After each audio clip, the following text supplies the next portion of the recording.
when he was saying the other day, like when we step on the field, it's work, it's business. So, everyone's very locked in. Not many people are jacking around in the back. We're kind of all locked in. If you're not in, you're getting mental reps, and if you're not, then you're not doing it right. So it's like I've said a lot. He brings a lot of intensity, and that's what we need, especially with Ohio State coming first week. So yeah, it's going well. You've been around this offensive line group a long time. What kind of growth have you seen from the group specifically this fall? Alan's talking a lot about how you guys have really grown as a unit, but where have you seen it? I'd say mainly on the mental side. People grasping plays a lot more. There's been times in the past where half the group gets it and half the group doesn't. I think this year a lot of the group is just getting it a lot better, and it's translating out to the field well. So, gets guys like me and the older guys excited.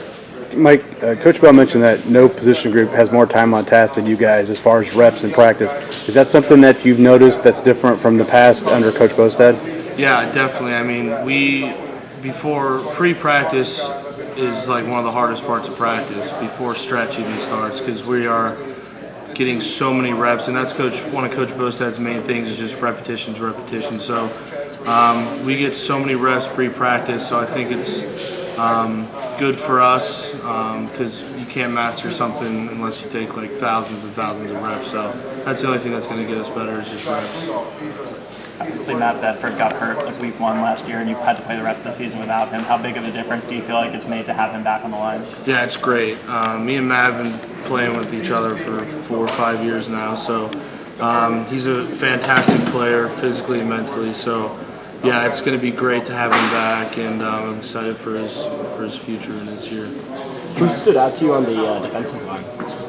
Definitely Philip Blitty. Me and him have battled a lot. And then guys like PJ and LD, we've been going at it for a year now. But Phillips came into this camp, and he's done a great job.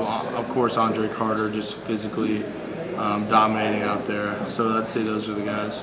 Whoever lines up to you next to you at left tackle is going to be a new guy. I mean, at least as far as playing regularly between Josh and I know Carter. How much have you tried to just kind of, I know you're not a left tackle, but you're on that side. How much have you just tried to kind of help them along and, maybe if they've had bad days, try to kind of keep them up and coach them through it? Yeah, I'd say with my experience, the one thing I've tried to do with the younger guys that are going to be playing is just keeping them calm and level-headed. If they screw up a play, just flush it and move on. Everyone's going to make a mistake, but just make sure you're doing it at full speed. And I've kind of just harped that on those guys and just learning how to play with new guys. It's a big adjustment period when you have a new guy stepping in. So just knowing how they play and them getting comfortable with me, that's just the adjustment that we're having. How naturally does that sort of leadership role come to you? Very naturally. I've always been more of a, not very vocal guy, but a well-respected guy amongst my peers. So, that's something I take pride in.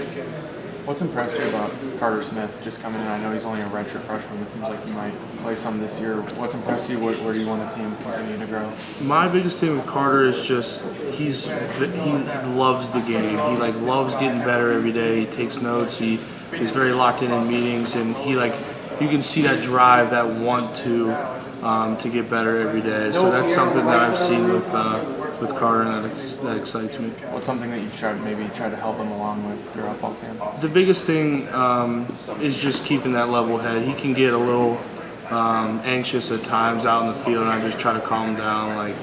It's a very long game, very long practice, so we're going to get a lot of reps. Just calm down and move on.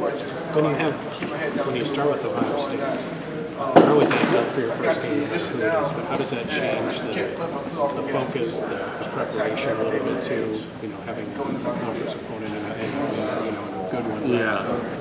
It definitely heightens our focus and our attention to detail in practice because we know who the Buckeyes are, conference opponent, very good Big Ten team, very well respected. So we see that, we know that, and we're very locked into who's coming into town, and we got to defend the rock and do everything we can to get a win. Coach Allen mentioned that he was asked. He said you were one of the groups that he feels like is the most improved. As an older guy, have you seen that? And I guess I mean, not to harp on the past, but how much do you guys kind of have that chip on your shoulder because of the stuff that was directed at you last year? Yeah, I think we've had a lot of growth from spring ball and fall camp, and it's something I've had a chip on my shoulder for 2 years now. A lot of the older guys have. So it's offensive line is a very prideful position, and we take a lot of pride in protecting the quarterback, making lanes for the running backs, and protecting the culture of this team, because we, as an offensive line, we're the biggest group on the field. So we have to take pride in that, and we know that. So we're just really excited to prove everything for this season.